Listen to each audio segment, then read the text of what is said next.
welcome to Raiders of the Lost Art. So, I'm Mod Liem, I'm the Head of Creative Services at JX, so that means that I'm responsible for some of the promotional side of things that you see, so the artwork, the logos, videos, trailers, and that side of things.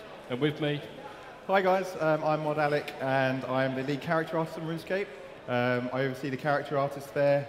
We're in control of all things NPCs, player kit, weapons, so you probably hate us, but yep. And basically we were going to have a couple of others here with us today, but they've come down with a plague, so I assure you this is the best content anyway. Definitely the best content that we're showing you here. So what we're going to do here is show you some of the artwork that you as players don't always get to see. So whether that's stuff that gets scrapped last minute, or stuff that's just in the process to creating the wonderful pieces of artwork that you do see, because they don't happen overnight. There's a big process that's involved in that. And then after we've gone through that, we're going to have a Q&A session where you can ask us anything about stuff that you've seen in the presentation or anything art related at all. But for the minute, I'm actually going to kick Alec off the stage because we don't need him. So see you now, Alec. But he'll be back later, so don't worry. Okay. So Raiders of the Lost Art. So I'm going to start to talk about key art.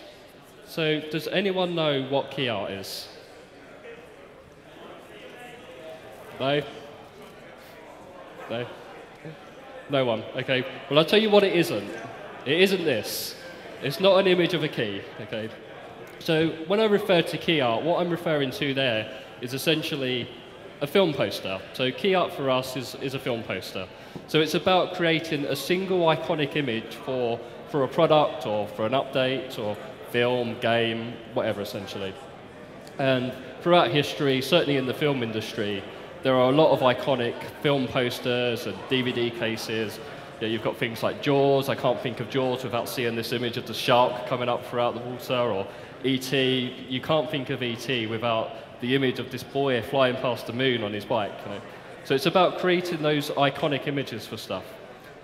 For RuneScape, we have this. So this is our movie poster for RuneScape, and hopefully you're all familiar with that one.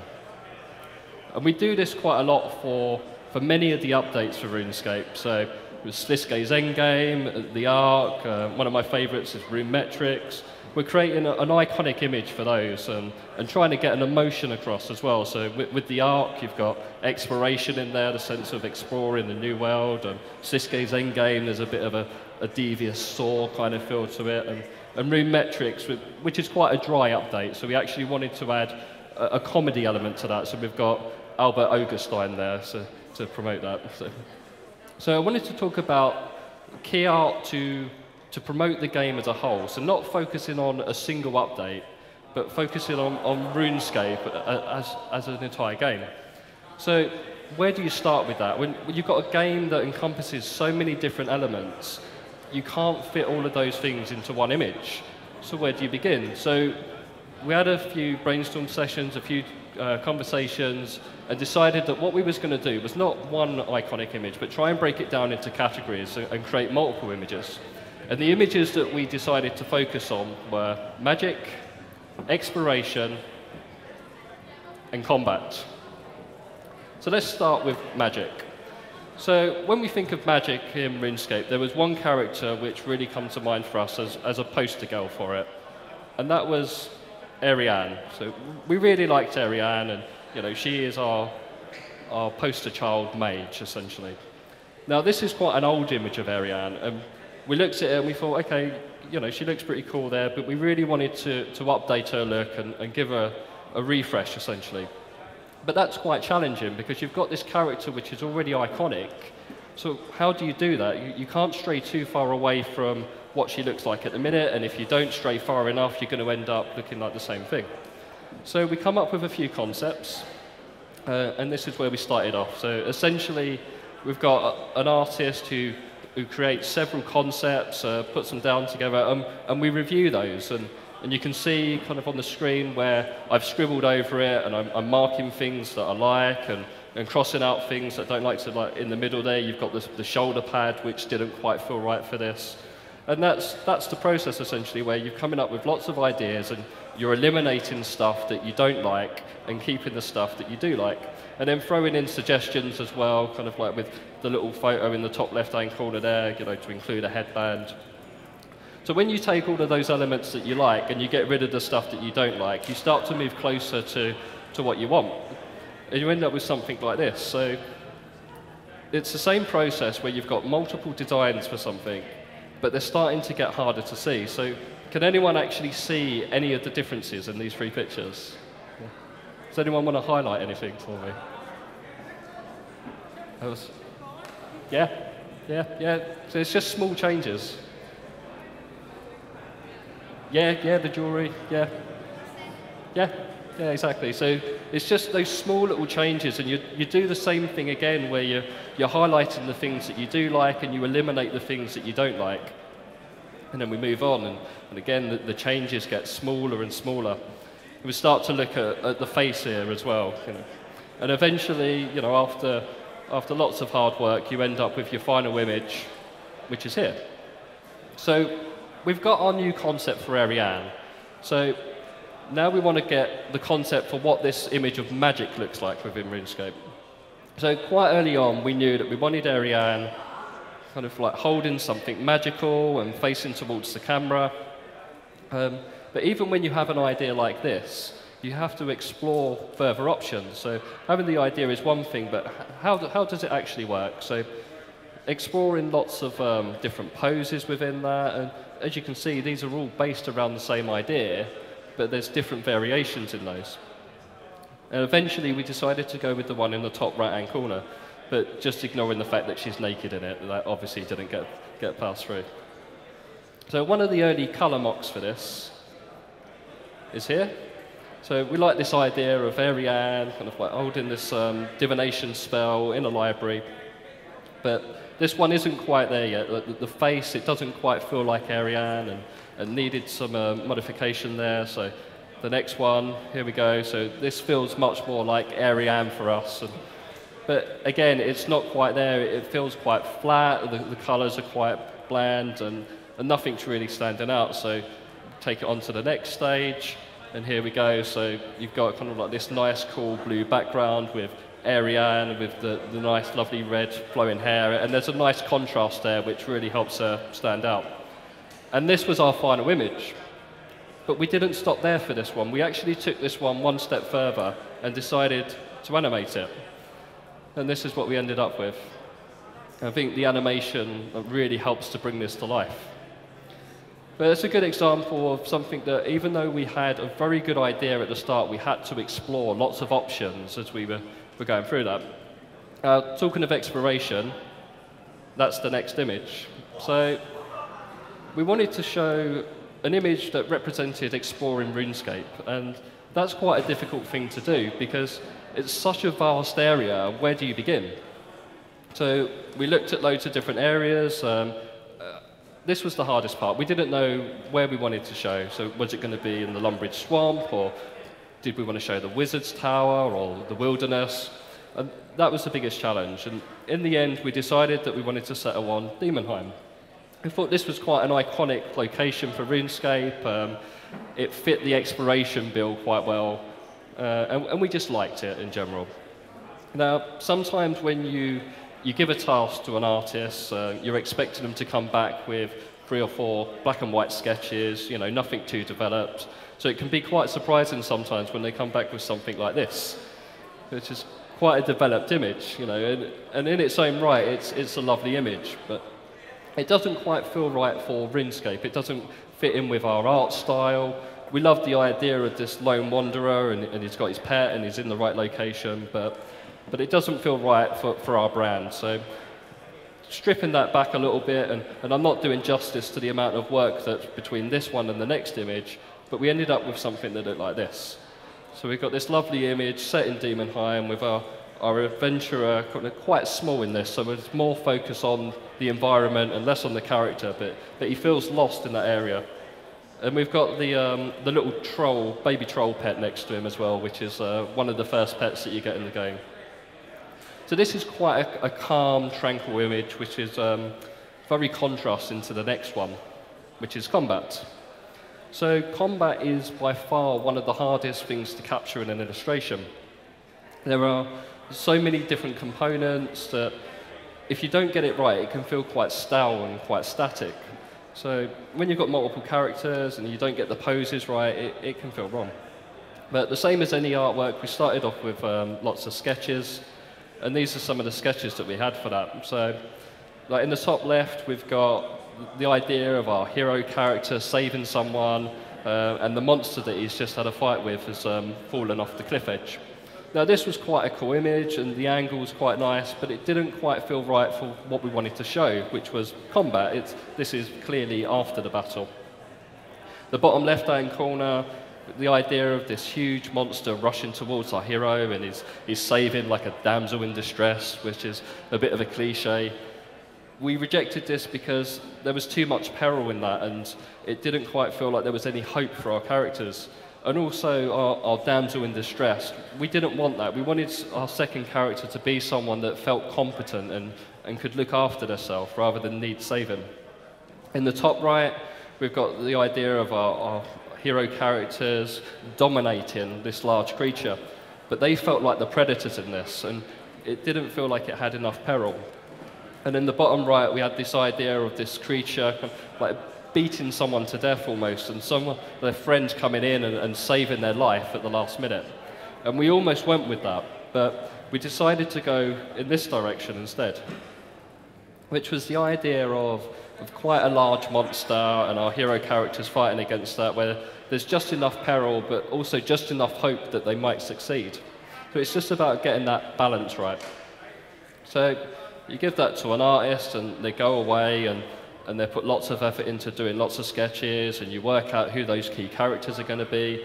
And we decided that we wanted Ma to be our huge monster here, which is quite an iconic creature for RuneScape, and it moves away from that stereotypical fantasy tropes of a dragon and an ogre. She was very unique to RuneScape. So sometimes when you're developing stuff as well, and an artist produces it and they go off in a direction, you don't always hit the mark right. And this was one of the first pieces that come back for us.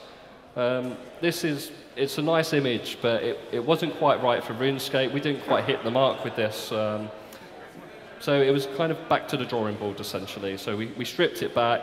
We wanted something that felt a bit more dynamic and action-packed. So the next version looked like this. So again, this isn't quite there. The colours feel off. It feels quite flat. The colours are wrong for the environment as well. Also, we've got Ariane, who's seemingly flying in the middle of nowhere, which feels a little bit manga, which isn't quite right for RuneScape either. And Pharoah kind of like stranded on this little platform.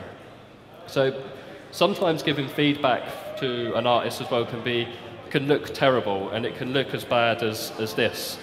And this is me kind of like roughly painting over stuff and changing the colours, and it looks a mess. But it's a good kind of like guide for an artist to look at that, and they get an idea of what I'm trying to communicate to them so that they can change things. And the result in the end worked out really well, because we ended up with this, which is a fantastic piece of artwork. We've got Ma looking quite menacing there, and Ariane and Pharoah kind of like fighting against it, and beautiful colours as well. So moving off of key art, I'm going to talk a little bit about Menaphos as well. And oddly enough, I'm going to start with the key art in Menaphos. So hopefully you've all seen this fairly recently. You know, for me, this is one of my favourite pieces of artwork that's come out of my team. But like I said earlier, it didn't happen overnight. There's a long process in creating that, and it took a long time. And it all started with a little bit of research, and one guy in particular stands out for me as the king of creating movie posters, and that's a guy called Drew Struzan. So you might recognize him from films like Indiana Jones, Hellboy, Star Wars, Blade Runner. He creates these really iconic movie posters featuring all the key characters from those and puts them together as a montage. And he was a big kind of like influence on me growing up, and I enjoyed those particular movies. Perhaps that was down to the movie posters as well. So the Menaphos piece it's hard to believe that that beautiful piece of artwork started off like that. So this is a really rough block out of some characters, just thrown together, just trying to get some composition in there, and a little 3D model of the city there. And it's a long way until we get to our final piece. So moving on, got to a sketch stage now. So we've got a rough idea of composition here and starting to work out who those characters are. And as you can see, there's characters in here like Akamet who didn't quite make it to the final piece of artwork. We developed that further, more layouts and starting to add color in at this stage. Another one.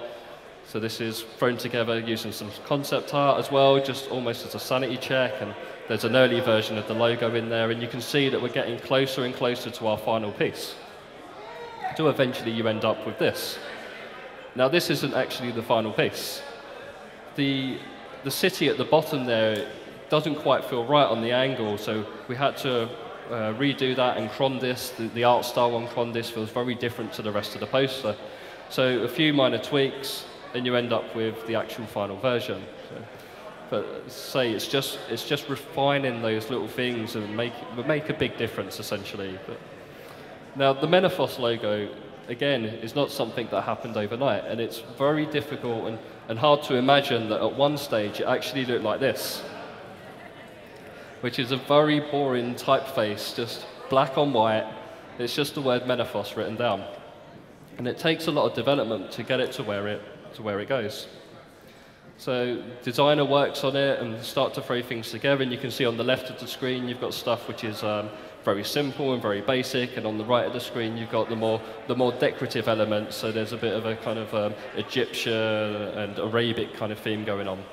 But the challenge with those type of fonts is that they're quite hard to read. So you have to work out how you marry up the cleaner stuff with the more decorative stuff. And that's what the designer does essentially. So they put design after design together and they start working on stuff, and you can see they're starting to work closer and closer to where we were. So you've got stuff which is decorative but easy to read, and they keep refining that and then start working on the back plate and just go through that process of removing the stuff that they don't like and keeping the stuff that they do, and merging things together and exploring different ideas.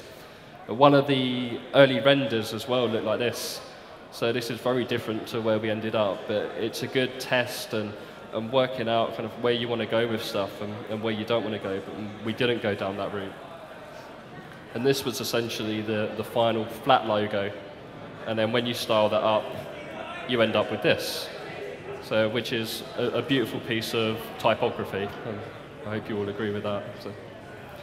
So the trailer for Menafos is another thing which didn't happen overnight. So it was a very complex piece to work on, and many people involved as well. So it all started with a little bit of inspiration from a trailer that I saw for Uncharted 4. So there's a trailer called The Man Behind the Treasure where you see Nathan Drake, and you're given this perception of him as he's narrating over it, and as the trailer progresses you get this very different perception of him at the end. And that's what we wanted to do for our Pharaoh. So Mod William and I sat down and discussed it and had the idea of the Pharaoh kind of like being very boastful about what he'd done around Menafos and proud of his achievements, and then the camera showing off lots of things which were contradicting what he was saying, so showing the city was in poverty and not quite as prosperous as he had made out. Now this looked like it was going to be quite a complex trailer to put together with loads of different shots. So we decided to work out how we simplify it, and I came up with the idea of having this trailer where you're zoomed in on the Pharaoh, and then as the screen kind of like comes out, you start to see more and more chaos going on and more things wrong with the scene. Like I say, there's a long process in creating that, and it's hard to believe that at one point it actually started off looking like this, which is quite a poor sketch by myself, thrown together, tracing over like character poses and things to just try and get that composition. Then from there, you start to work out who all the key pieces are for that and what characters you're going to put in there. The next stage is to take this and actually animate it.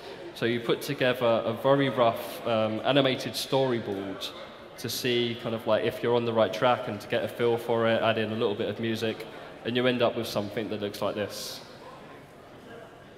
Am I not a just ruler? Has Menethos not prospered under my reign?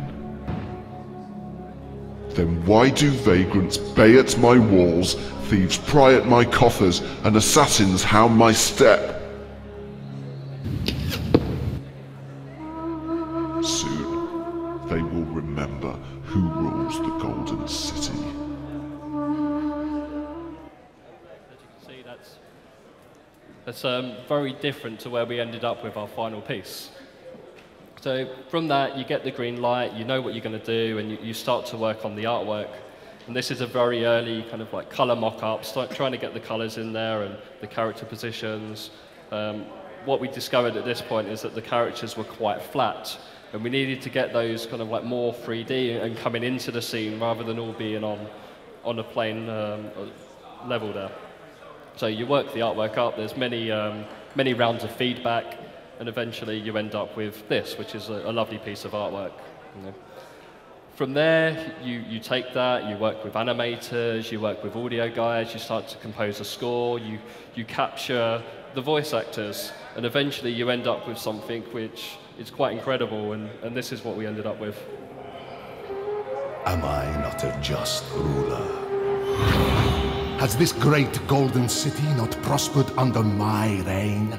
Then why do vagrants bay at my walls? Thieves pry at my coffers, and assassins hound my step. Soon, they will remember who rules Menethos. It's pretty cool, right? Yeah. And those of you with eagle eyes as well, you might have noticed this.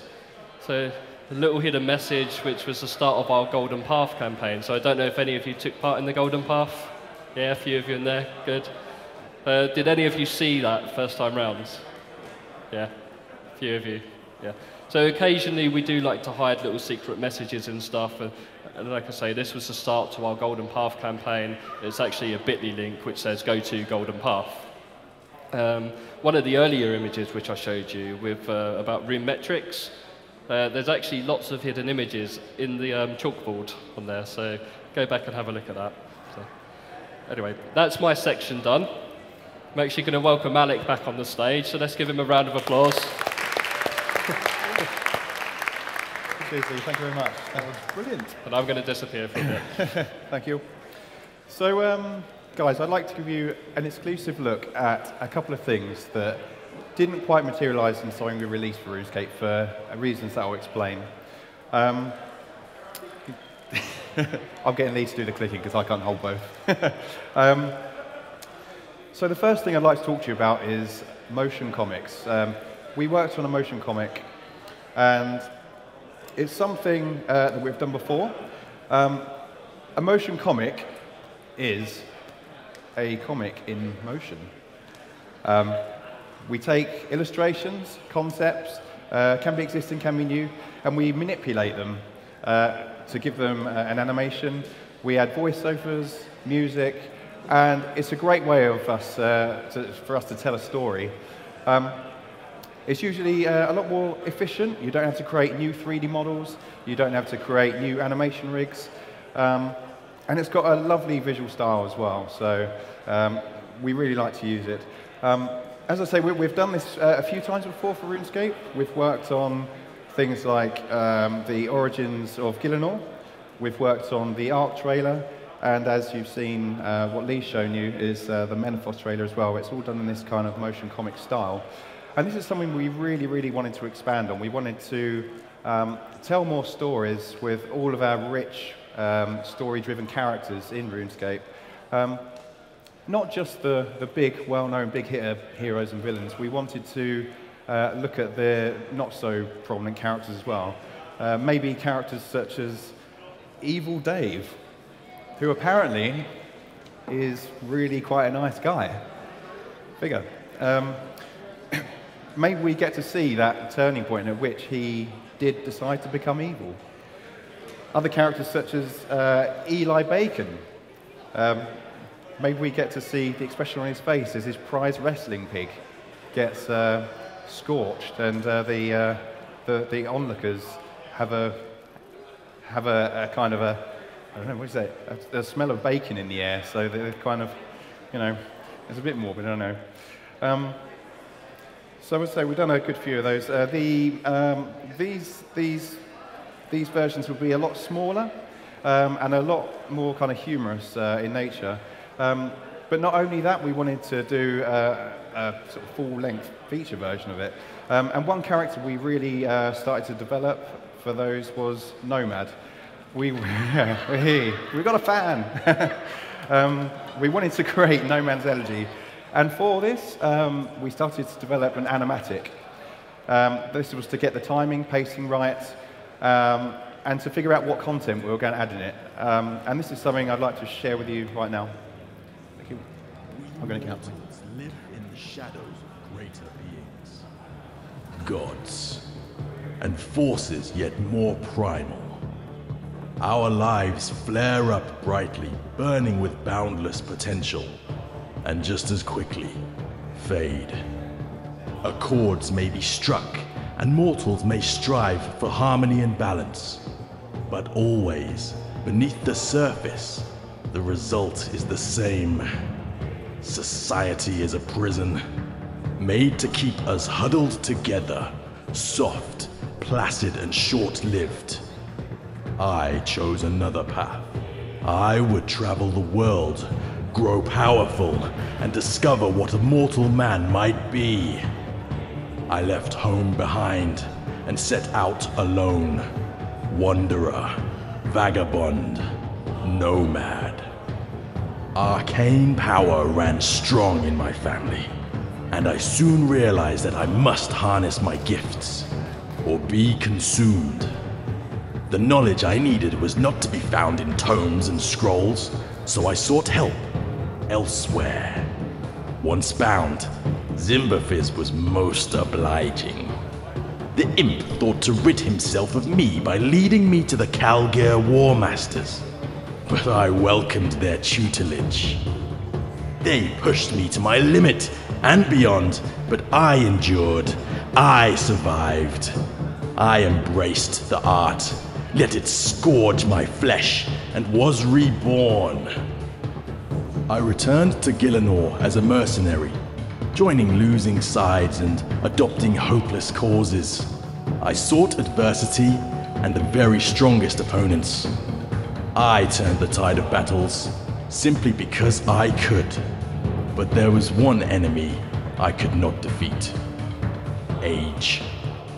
My final master was Ephraim, a necromancer subsisting in the wild magical ruins of the old wars, with an interesting theory. The mortal soul, he said, was a force of boundless potential, curtailed only by our all too brief lives. Given greater longevity, we might far outstrip the gods who forewent the luxury of a soul. But I understood a deeper truth. The catalyst for a soul's growth. Conflict! I took Ephraim's stronghold as my own and invited the world's warriors to do battle in the arena I built above. They came in their droves, and I drank deep. I felt untouchable, more alive than I ever had. Ephraim, reformed from a phylactery, had sent assassins, but they were as nothing. But then, I faced my greatest opponent, a soul of prodigious power, exemplar of my philosophy. I died, but my studies of the soul had not been in vain. Death is a dauntless pursuer, and I went into hiding. But then the world changed. The gods, so long banished, returned, and Gielinor erupted once again into conflict and opportunity. Zamorak, the once great god of my people, hatched a plot to steal the Stone of Jas an artifact with which he had once unmade a civilization. I insinuated myself into his band of thieves and made off with a fragment of the stone. Now, I hold its power in my hands, the power to lay the gods low and remake the mortal world in my image. But to that mighty soul who so nearly ended my plans before, I say this: come, kill me, if you can. It will only make me stronger. Cool. So I'm sorry to let you down, guys, but yes, that unfortunately didn't materialize. It was felt that it was taking too much time from the devs. It was taking too much other time away from other key projects we were working on, Quest. So we had to kind of really weigh up with what we could get out in the year. But this motion comics is something that we really love doing, and we really want to continue to push in the future. So I'm sure we'll see much more as time goes on. The next thing I'd like to talk to you about is a little project called Yakopolypse. So we wanted to introduce new cosmetics to player familiars, and the best area we want to start with was yaks. It's the most favourite of familiars amongst players, and due to its size, we really could go to town with the designs. We wanted to really make them look awesome. And we had one theme which we would like, which we wanted to, we kept on coming back to, and that was the 4 horsemen of the apocalypse. So this painting was done by Benjamin West in 1796, bit of art history for you. And it depicts the 4 horsemen, which are death, famine, pestilence, and war. And this gave us, our concept artists, some really in-depth material to work with and really get the concept really nailed and look great. So our concept artist Mark did a fantastic job on these. So first of all, we have, drum roll, we have Yak of Death, who's basically scary beyond anything I've ever seen. He's a massive skeleton. He's got a bear trap around his neck. He's got skull trophies. I mean, what more do you want? I mean, yeah. Next we have the Yak of Famine, who I know, oh sad. Yeah, he's carrying a damaged cornucopia, which symbolises the fact that he is indeed starving. Yeah, our concept artist really isn't that nice. He's dangling a carrot in front of him, which is just awful. Damn you, Mark. Next, we have the Yak of Pestilence. So this is pretty pus-filled. He's got the plague, obviously. He's got a witch doctor's mask, very similar to that of the mourner's gear, which you can acquire. He's got a few skeletons on. Basically, we kind of learnt over the years that you guys are really more with anything with skulls, death, destruction, you love, and that's what sells, so there you go. And the last but not least, we have the Yak of War, which is basically a huge battering yak. You don't want to get in the way of that. So we had our 4 concepts. They were looking brilliant. Unfortunately, it was decided for balancing reasons and the fact that we thought that they should offer something more than what's already in game. But we thought, why not just make a brand new familiar, which is where the Pack Mammoth came in, which was released in part of 2015. So I hope that gives you a really small snippet of why we don't release everything that we create. We try and really balance it up sometimes, and we try and keep in mind with what's important for you guys, what you like, and we balance up our time. And it's torturous sometimes. We love all the artwork that we do, and we have to throw it away sometimes. We hold on to it with 2 hands sometimes. No, I'm not taking it.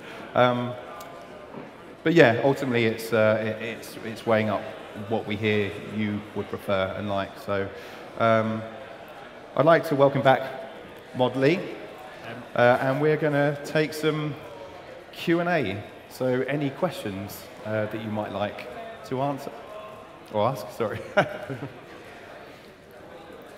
Sorry, yes. We get a microphone. Oh, we got a down mic. here. Thank you. How long do you usually have to finish a key piece of art? Concept art. Key piece. A piece of art. How long does it take to finish a piece of art? Key piece. A piece. Key. Key piece, a key art. Key art. Yeah. Ah, okay, sorry. It varies. It varies. It depends on the complexity of the piece of artwork. So the more characters which are in a piece of artwork, the longer it takes, essentially. So if you've got one character, it can be quite short, you know, a week and a half. If you've got multiple characters, the Faust piece, for example, that probably took 8, 9, 10 weeks to complete, so that's quite a long project. There are other pieces of artwork which, the RuneMetrics piece, which I showed you earlier, that probably only took a week, you know, so there's a vast difference there, but it depends on the complexity of the image. You said that everything goes up for approval. So how long? Hello. How long between you say, "Can we do this?" and you get the approval, and who has the final approval? For concept art in general? I guess that counts for you. I mean, I think that ultimately the approval we go through people like Mod Osborne. He looks over like the lore of the project and stuff, and then the actual artwork we have to go through the art directors. Obviously, that gets sent around the teams.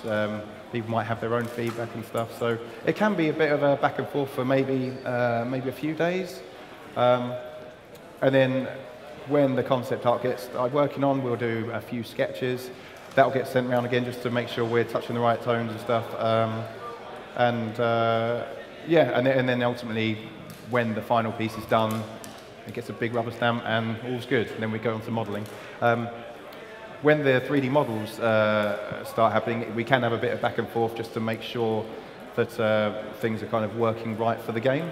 Things can change at that stage, but ultimately it's been approved by them. So.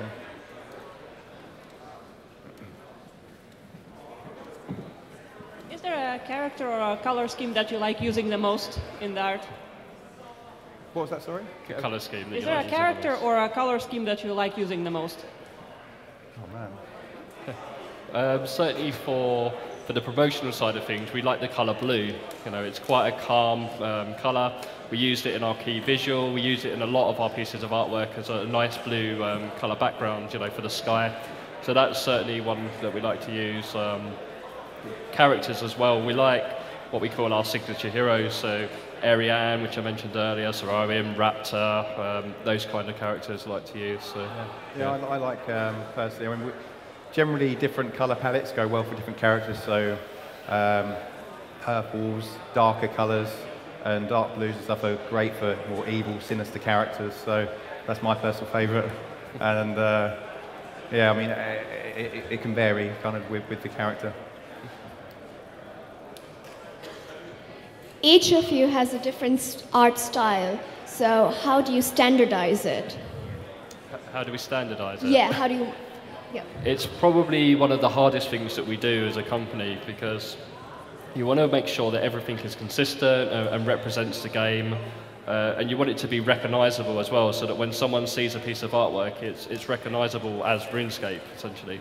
So it just takes a lot of scrutiny, having kind of like some guidelines set up as well, ensuring that people go down the right path, and hiring as well, hiring the people that naturally fit kind of the style that you're trying to create. You know, occasionally they still go off track. You know, so it's just about guiding them and giving them feedback to make sure that it's consistent with the art style.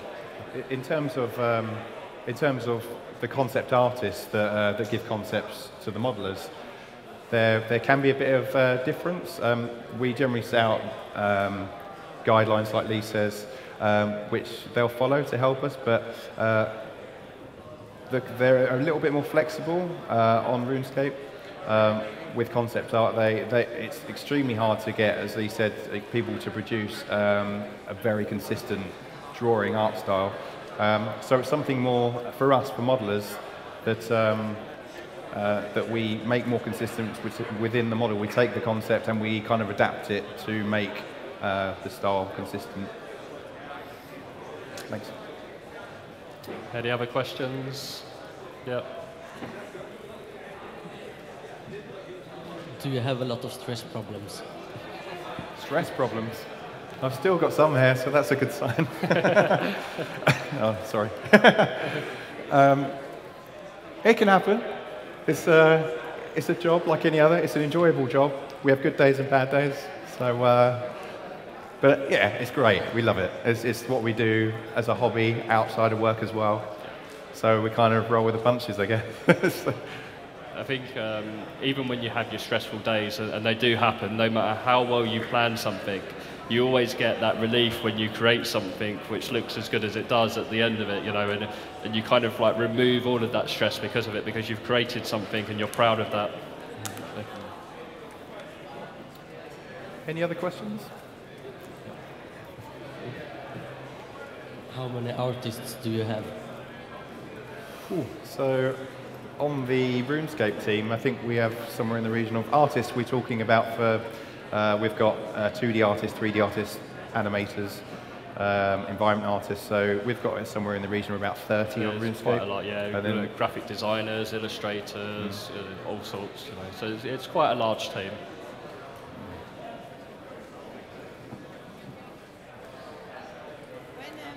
When we start new quests and there's lore, and you brought in the voices and it's brilliant, and you click and then you end up just clicking and you forget to read.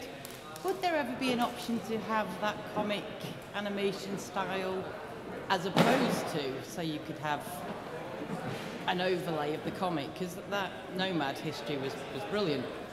Yeah. Way more interesting than spam clicking. Not that I spam click, I don't spam click. I mean,